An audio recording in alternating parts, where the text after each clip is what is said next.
आज हम लोग इस वीडियो में देखेंगे हमारा इतिहास और नागरिक जीवन। ये कक्षा 8 की पुस्तक है। तो इसमें आज हम लोग इस वीडियो में पाठ 9 देखेंगे। पाठ 9 की विषय के बारे में जानेंगे। पाठ 9 है भारत का स्वाधीनता आंदोलन। तो मतलब स्वाधीनता के समय कौन कौन से आंदोलन हुए हैं भारत में, उनके विषय में इसमें हमें जानकारी मिलेगी। तो हम इस वीडियो में सबसे पहले इस पाठ को पढ़ेंगे और बच्चों वीडियो को आपको ध्यान से सुनना है, जिससे कि इसमें से जो प्रतियोगी परीक्षाओं में भी बहुत सारे प्रश्न पूछे जाते हैं। बहुत इंपॉर्टेंट चैप्टर है और इसमें हमको याद ना करे, रटना ना पड़े। इस कहानी को हमें सुनने के बाद मतलब सुनते सुनते ही याद हो जाएगी कहानी के रूप में, जैसे कि हमें अभ्यास प्रश्न इसके समझ में आए। तो आइए हम पाठ को शुरू करते हैं और अंत में हम इसके अभ्यास प्रश्न देखेंगे इसी वीडियो में। तो पाठ 9 भारत का स्वाधीनता आंदोलन। 20वीं शताब्दी के प्रारंभ से ही भारतीय स्वाधीनता आंदोलन की दिशा और तरीकों में काफ़ी बदलाव आया। इन दिनों महात्मा गांधी दक्षिण अफ्रीका में थे। वहाँ भी अंग्रेज़ गैर अंग्रेज़ों से भेदभाव करते थे। गांधी जी को भी उनके इस भेदभाव को सहना पड़ा। जब वह रेलगाड़ी के उस डिब्बे में बैठे जिसमें सिर्फ अंग्रेज़ बैठ सकते थे, गांधी जी के पास इस डिब्बे में बैठने का टिकट था, फिर भी उन्हें गाड़ी से उतार दिया गया, इसलिए क्योंकि वो श्वेत नहीं थे। वहाँ भारतीयों के साथ रंगभेदी सरकार के दुर्व्यवहार को देखकर महात्मा गांधी ने सत्याग्रह आंदोलन प्रारंभ किया। अंत में अंग्रेजी सरकार को झुकना पड़ा था। सन 1915 ईस्वी में महात्मा गांधी भारत लौट आए। ये पाठ को आपको सुनना है, बहुत इंटरेस्टिंग पाठ है और ये कहानी के रूप में याद हो जाएगा।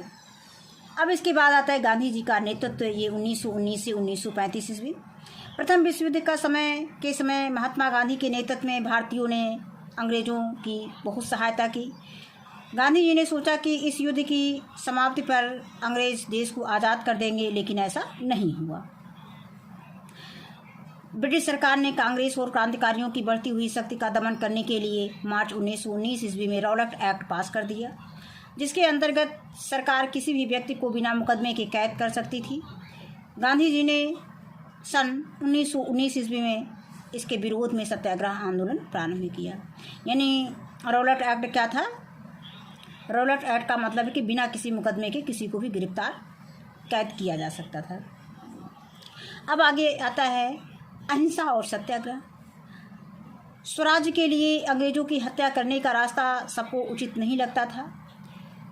हिंसा व हत्या का विरोध करने वालों में गांधी जी प्रमुख थे। उनका मानना था कि अगर हमारी बात सत्य है तो बिना जोर जबरदस्ती व हिंसा के उसे प्राप्त करना चाहिए। अतः हमें सत्य के लिए सिर्फ आग्रह करना चाहिए, यानी सत्याग्रह। सत्य को हिंसा से प्राप्त करने की कोशिश नहीं करनी चाहिए। गांधी जी ने सत्याग्रह करने के लिए ये कार्यक्रम बनाए। कौन कौन से कार्यक्रम बनाए? एक तो बनाया कि अन्याय करने वाले का सहयोग ना करना, और यानी असहयोग करना। कहने का मतलब जो अन्याय करे उसका सहयोग नहीं करना है, बल्कि उसका असहयोग करना है। और दूसरी बात है कि अनुचित लग रही बातों को मानने से इनकार कर देना, यानी अवज्ञा करना। आगे हम असहयोग के बारे में पढ़ेंगे और अवज्ञा के बारे में पढ़ेंगे। असहयोग और अवज्ञा जब शब्द आएगा तो हमारे दिमाग में ये होना चाहिए, असहयोग का मतलब है कि अन्याय करने वालों का सहयोग ना करना, और अवज्ञा का मतलब होता है कि अनुचित लग रही बातों को मानने से इनकार कर देना। नहीं, जो बात हमें अनुचित लग रही है उन बातों को हमें नहीं मानना है, इनकार कर देना है, मना कर देना है। अब आगे हम देखेंगे महात्मा गांधी का चित्र दिखाया गया है। गांधी जी ने राष्ट्रीय आंदोलन में अंग्रेज शासन से असहयोग और अवज्ञा का तरीका जोड़ा। जब गांधी जी राष्ट्रीय आंदोलन में शामिल हुए तो उस आंदोलन में एक नया मोड़ आया। गांधी जी लोगों की छोटी छोटी व ठोस दिक्कतों को हल करने के लिए आंदोलन छेड़ते थे। वह अंग्रेज सरकार से मांग करते थे कि लगान कम करें, नमक पर कर हटाएं, जंगल के उपयोग पर पाबंदी हटाएं, शराब की बिक्री बंद करें। शराब की बिक्री से सरकार को बहुत आय मिलती थी। गांधी जी के नेतृत्व में हजारों की संख्या में लोग अपनी इन ठोस समस्याओं से लड़ने के लिए आंदोलन की राह पर निकलने लगे। इसके लिए पहले के किसी भी प्रयास से भारी संख्या में आम लोग राष्ट्रीय आंदोलन में नहीं उतरे थे। गांधी जी ने देश भर में छुआछूत मिटाने का अभियान भी शुरू किया ताकि लोग नया राष्ट्र बनाने के आंदोलन में शामिल हो सके। एक बार गांधी जी दक्षिण अफ्रीका में रेल यात्रा कर रहे थे। वे उस डिब्बे में बैठ गए जो लोगों के लिए आरक्षित, यानी जो गोरे लोगों के लिए आरक्षित था। उन्हें एक गोरे ने डिब्बे से बाहर धकेल दिया और कहा कि एक काला भारतीय उनके डिब्बे में यात्रा कैसे कर सकता है। यह उनका सरासर अपमान था। उन्होंने महसूस किया कि गोरे लोगों में उनके आत्म सम्मान और गरिमा के प्रति बिल्कुल आदर नहीं था, इसलिए उन्होंने गांधी जी को डिब्बे से बाहर धकेल दिया। इस कटु अनुभव ने गांधी जी को भारतीयों की गरिमा के उत्थान और अन्याय से लड़ने की प्रेरणा दी।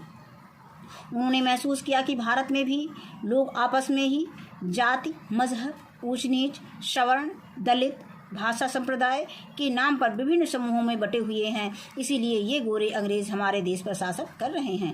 उन्होंने भारत में सर्वप्रथम सभी धर्मों एवं संप्रदायों के लोगों को राष्ट्रवाद एवं भाईचारे की लड़ी में पिरोकर अंग्रेजों के विरुद्ध जंग छेड़ दी।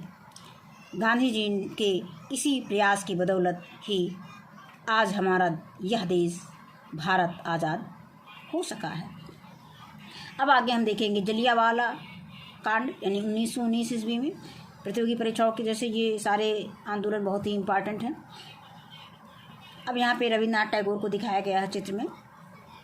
इसी समय अमृतसर में 13 अप्रैल 1919 ईस्वी को, इसमें डेट परीक्षा में डेट पूछी जाती है कि किस तारीख को जलियांवाला बाग हत्याकांड हुआ, तो 13 अप्रैल 1919 ईस्वी को हुआ था। इसी समय अमृतसर में 13 अप्रैल 1919 को एक भयानक हत्याकांड हुआ। पंजाब के नेता डॉक्टर सत्यपाल और डॉक्टर सैफुद्दीन किचलू की गिरफ्तारी के विरोध में अमृतसर में जलियांवाला बाग में एक विशाल सभा का आयोजन हुआ। सभा के मध्य में ही पंजाब के सैनिक कमांडर जनरल डायर ने सैनिकों को लेकर बाग को घेर लिया। बिना चेतावनी दिए हुए उसने निहत्थी भीड़ पर गोली चलाने का आदेश दे दिया। इससे कई सौ निर्दोष लोगों की मृत्यु हो गई और हजारों लोग घायल हुए। जलियांवाला बाग हत्याकांड से समस्त देश में हाहाकार मच गया। यानी जलियांवाला बाग हत्याकांड से क्या है, सारे देश में हाहाकार मच गया। इसके विरोध में रविन्द्रनाथ टैगोर ने अपनी सर की उपाधि वापस कर दी। उनको जो रविन्द्रनाथ टैगोर को जो सर की उपाधि मिली थी, जब जलियांवाला बाग हत्याकांड अंग्रेजों ने करवा दिया तो उन्होंने अंग्रेजों को जो है सर की उपाधि वापस कर दी। इसने मध्यवर्गीय बुद्धिजीवियों के राष्ट्रवाद को जन राष्ट्रवाद के रूप में परिवर्तित कर दिया, जिसमें किसान, मजदूर, छात्र, दस्तकार, कारीगर आदि सम्मिलित हुए। यानी हर वर्ग के लोग फिर आंदोलन में सम्मिलित हो गए। इस राष्ट्रीय आंदोलन पहले की अपेक्षा, यानी अब राष्ट्रीय आंदोलन पहले की अपेक्षा अधिक दृढ़ हो गया, अधिक मजबूत हो गया। इसमें हिंदू मुस्लिम एकता का अभूतपूर्व प्रदर्शन हुआ। इससे भारतीय राष्ट्रवाद को काफ़ी बल मिला। अब आगे आता है असहयोग आंदोलन। ये कब से कब तक, 1920-22। ऐसी विकट स्थिति में गांधी जी ने देश भर में असहयोग आंदोलन शुरू किया। 1857 ईस्वी के विद्रोह के बाद पूरे देश में एक साथ अंग्रेजी हुकूमत के विरोध में होने वाला यह पहला बड़ा आंदोलन था। इसका उद्देश्य था अन्यायी अंग्रेज शासन का सहयोग न करना। आइए इस आंदोलन के दौरान घटित होने वाली कुछ गतिविधियों की झलकियाँ देखें। पहला है, अंग्रेजों को भारत में सरकार चलानी है तो खुद चलाएं, हम क्यों उनका शासन संभालें। यह कहते हुए कई लोगों ने सरकारी पदों से इस्तीफा दे दिया। दूसरा है कि अनेक छात्रों ने सरकारी स्कूल कॉलेज छोड़ दिए और स्वदेशी स्कूलों में भर्ती होने लगे। तीसरा है कि अंग्रेज कपड़े व शराब की दुकानों पर धरने दिए गए। अंग्रेजी चीज़ों के बहिष्कार के साथ साथ स्वदेशी चीज़ों को बढ़ावा देने की भी कोशिश भी हुई। चौथा है कि देश भर में कई वकीलों ने कचहरी में वकालत छोड़ दी। पांचवा है, कई जगह परिषद के चुनाव में लोगों ने वोट नहीं डाले। छठा है, गांधी जी ने लोगों द्वारा चरखा चलाने व सूत काटने का अभियान जोड़ दिया। इससे घर घर में देश को आत्मनिर्भर बनाने की भावना मजबूत बनी। सातवां है, छोटे बड़े शहरों में सैकड़ों लोगों के जत्थे जुलूस में निकलते और पुलिस के आगे गिरफ्तारी देती।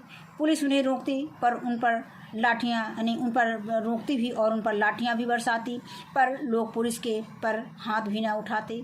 एक जत्था पिटते हुए गिरफ्तार हो जाता तो उसके पीछे दूसरा जत्था इंकलाब जिंदाबाद चरखा चला चला के हम स्वराज लेंगे और महात्मा गांधी की जय के नारे लगाते हुए आता और शांतिपूर्वक गिरफ्तारी देता।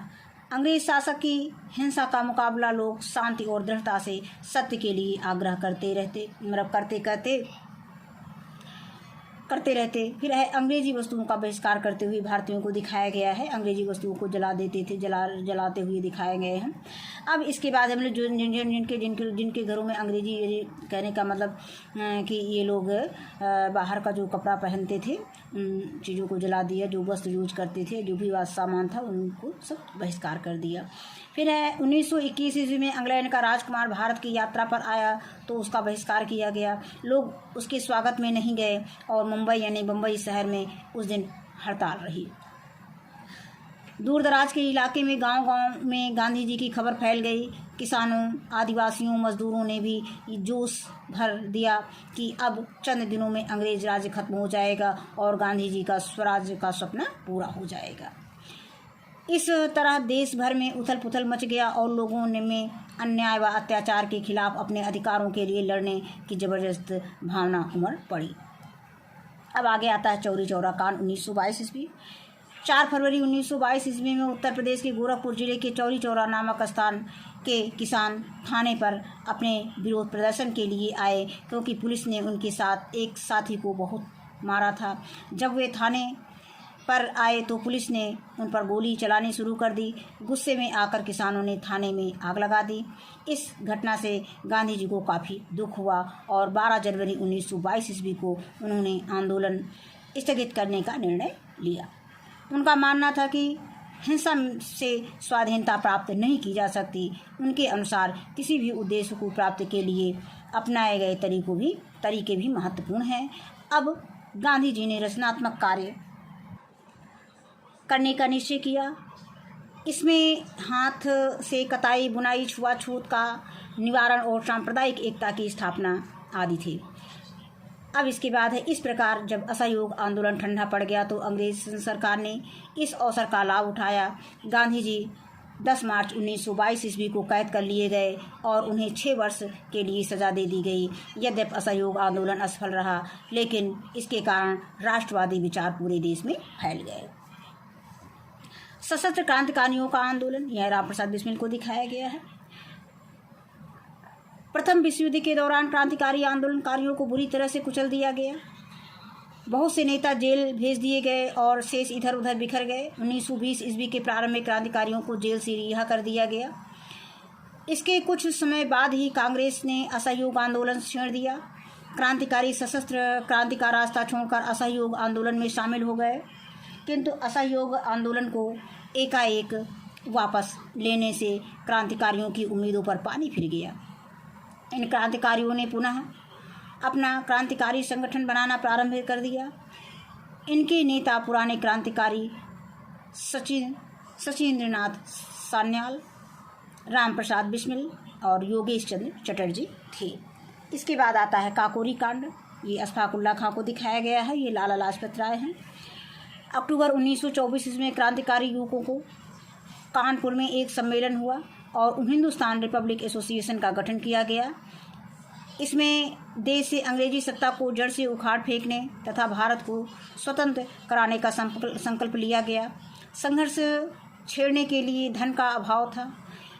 अतः इन क्रांतिकारियों ने 9 अगस्त 1925 ईस्वी को लखनऊ के निकट काकोरी में एक रेलगाड़ी रोककर सरकारी खजाने को अपने अधिकार में ले लिया। बाद में भी पकड़े गए। इस लूट कांड में पंडित राम प्रसाद बिस्मिल, रोशन सिंह, राजेंद्र लहड़ी और अशफाक उल्लाह खां को फांसी की सजा दी गई।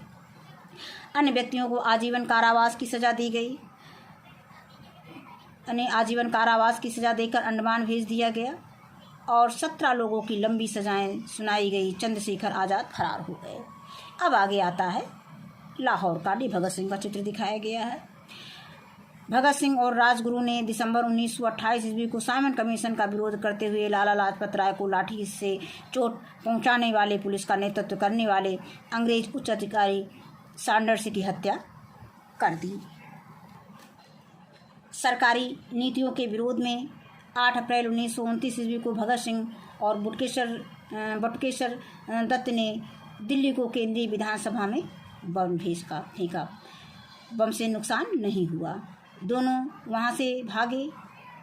वहाँ से नहीं भागे और पुलिस ने उन्हें गिरफ्तार कर लिया। बम फेंकने के बाद वहाँ से भागे नहीं, बल्कि उन्हें पुलिस ने गिरफ्तार कर लिया। भगत सिंह एवं उनके साथियों पर सैंडर्स हत्याकांड से संबंधित मुकदमा लाहौर में चलाया गया। 7 अक्टूबर 1930 ईस्वी को भगत सिंह, राजगुरु और सुखदेव को फांसी की सजा सुनाई गई।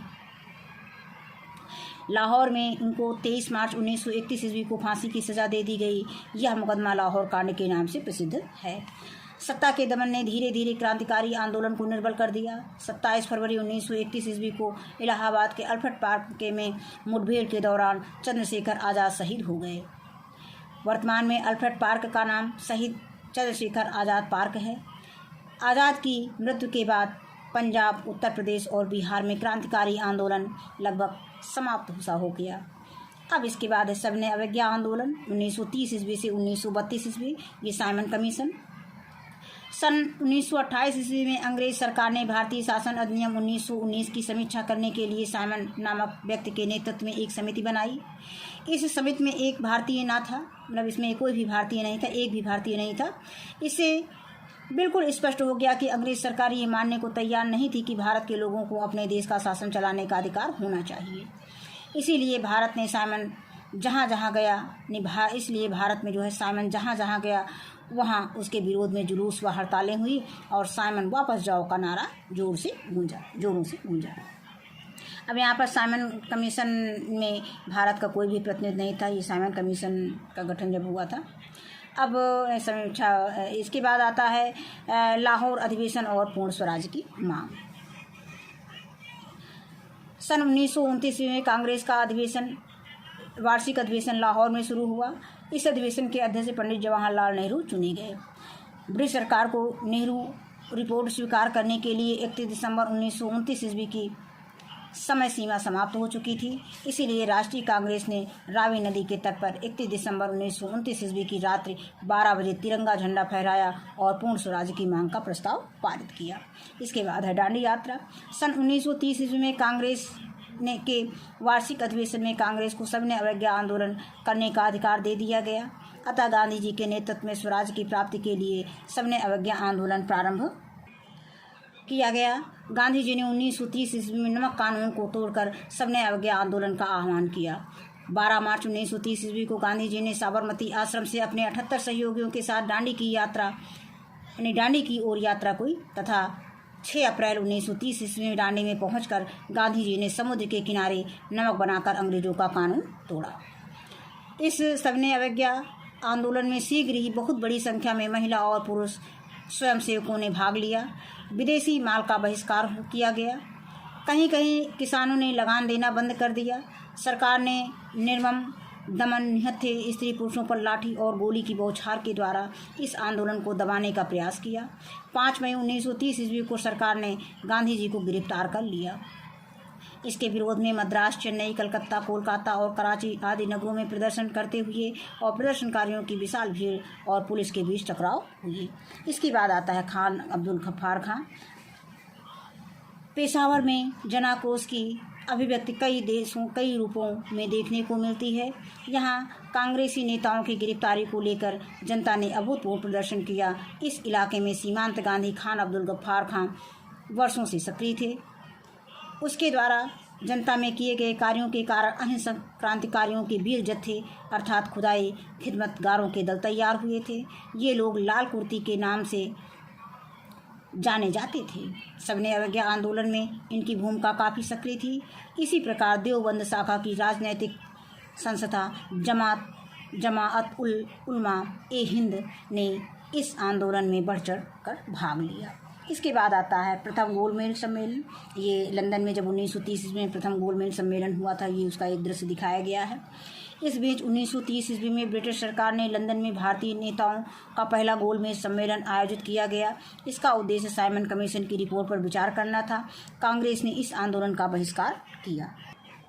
अब आगे आता है गांधी इरविन समझौता एवं सबने अवज्ञा आंदोलन। 5 मार्च 1931 ईस्वी को सरकार और कांग्रेस में एक समझौता हुआ जिसे गांधी इरविन समझौता कहते हैं। इस समझौते के अनुसार सरकार अहिंसक रहने वाले राजनीतिक बंदियों को रिहा करने पर तैयार हो गई।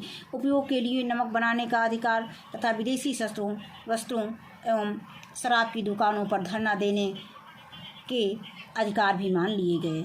जब कांग्रेस ने सबने अवज्ञा आंदोलन रोक दिया और दूसरे गोल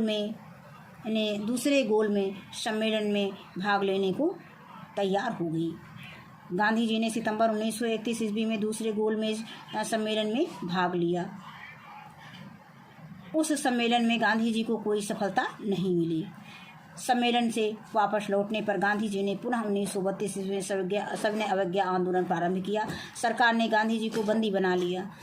द्वितीय गोल में सम्मेलन में दलितों के लिए अलग निर्वाचन की व्यवस्था की गई थी। इससे गांधी जी को आघात लगा और उन्होंने आमरण अनशन प्रारंभ कर दिया। अंततः डॉक्टर अंबेडकर और गांधी जी के मध्य पूना में समझौता हुआ जिसे पूना पैक्ट कहा जाता है। इसके अनुसार दलितों के लिए विधानमंडलों में स्थान सुरक्षित कर दिए गए और पृथक निर्वाचन का निर्णय समाप्त कर दिया गया। 1934 ईस्वी में गांधी जी ने अपना आंदोलन बंद कर दिया और वह कांग्रेस से त्यागपत्र देकर हरिजनों के उद्धार में जुट गए। अब इसके बाद कुछ बिंदु दिए गए हैं जिनको हमें जानना है। पहला बिंदु दिया गया कि महिलाओं ने स्वतंत्रता संग्राम में बढ़ चढ़कर भाग लिया। दूसरा दिया है कि अरुणा आसफ अली नामक कानून तोड़ो आंदोलन में भाग लेते हुए जेल गई थी। और दुर्गा भाभी ने भगत सिंह को लाहौर जेल से छुड़ाने का प्रयास किया। इन महिलाओं का क्या क्या योगदान था ये इसमें बताया गया है। कमला देवी चट्टोपाध्याय ने सन 1921 में असहयोग आंदोलन में भाग लिया था। भीखाजी कामा जी का कहना था, ये भीखाजी कामा जी को दिखाया गया। भीखाजी कामा जी का कहना था कि आगे बढ़ो, हम हिंदुस्तानी हैं और हिंदुस्तान हिंदुस्तानियों का है। उन्होंने अंग्रेज़ों की परवाह न करते हुए भारत का पहला तिरंगा झंडा फहराया। बहुत इम्पॉर्टेंट है। अब इसके बाद पाठ से संबंधित कुछ शब्दावलियाँ दी गई हैं। जैसे सत्याग्रह क्या है, तो सत्य के प्रति आग्रह। और जनाक्रोश क्या है, जनता का आक्रोश अथवा गुस्सा। जनता का गुस्सा जनाक्रोश कहलाता है। अब इसके बाद हम इसके अभ्यास प्रश्न पे आते हैं। तो पहला प्रश्न दिया गया बहुविकल्पीय प्रश्न है। रौलट एक्ट कब पास किया गया, यानी रौलट एक्ट कब पास किया गया था। रौलट एक्ट सन 1919 ईस्वी में रौलट एक्ट पास किया गया। तो इसमें हम सही का निशान लगा देंगे।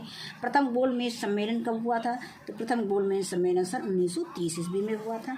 इसके बाद हम आते हैं अति लघुत्तरीय प्रश्न पर। तो इसको हमने कॉपी पर नोट कर रखा है, आइए देखते हैं। दूसरा प्रश्न है अति लघुत्तरीय प्रश्न।